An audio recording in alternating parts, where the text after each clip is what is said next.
जब हम लोग सभी मजदूरी करा करते थे, मजदूरी भी इन ढोलों के ऊपर, उस जमीन पर जहां 4-4 साल तक बारिश भी कई बार नहीं पड़ती थी, उस जमीन पर हम लोग मजदूर, और मजदूर से हम लोगों को सरकार के एक फैसले खातेदारी के अधिकार में किसान बनाया 1954 में खातेदारी का अधिकार और टीएमसी एक्ट। वहां से हमारा सफर शुरू हुआ।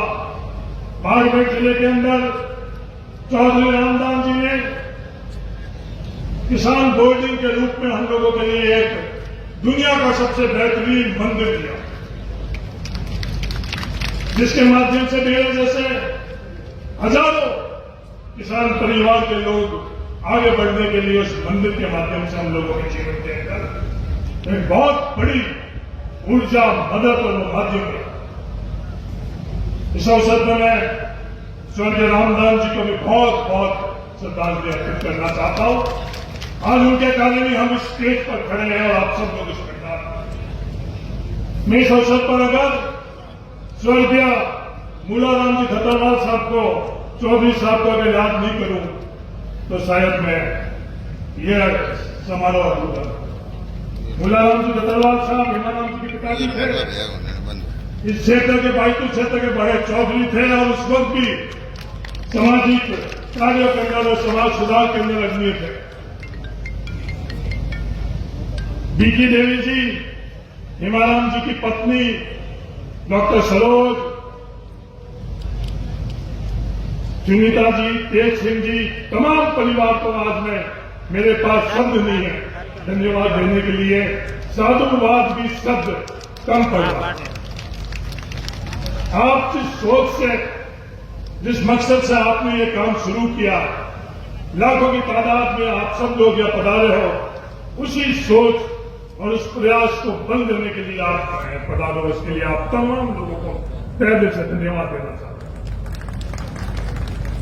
जहां तक मेरी समझ है, राजस्थान में नहीं, हिंदुस्तान के अंदर किसी किसान परिवार ने इस तरह का संस्था और इस तरह के भवन का निजी तौर के ऊपर निर्माण नहीं किया।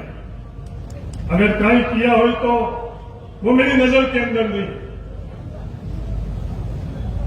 इस भवन के माध्यम से बाड़मेर जिले और उसके आसपास के 36 कौम के जरूरतमंद छात्र योग्य बनेंगे और सक्षम बनेंगे, अध्ययन करेंगे, संस्कार प्राप्त करेंगे, योग्य बनकर आगे बढ़ेंगे।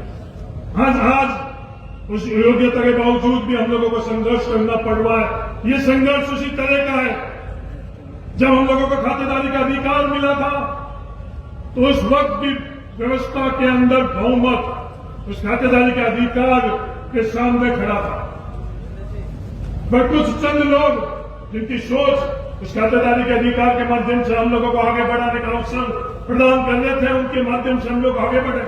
वो अलग बात है, उस खातेदारी के अधिकार के माध्यम से हम आगे बढ़े। वो कृषि क्षेत्र आज उसी देश के अंदर उस सोच जो उसका विरोध कर रहे थे वो सफल हुए, और हम लोग आज संघर्ष कर रहे हैं इस कृषि क्षेत्र को आज जो कमजोर और लगभग खत्म कर दिया गया। इसके कारण खानापार के एक शिक्षक सारण साहब ने पिछले दिनों में गणना करी, लक्ष्मण जी देवी ने मुझे बताया, जो बाजरी हम लोग बोते हैं वो 42 रुपए के अंदर हम लोगों को घर में पड़ती है, और वो बाजरी आज बाजार में जब हम लोग बेचने जाते हैं तो उसके क्या भाव मिलते हैं।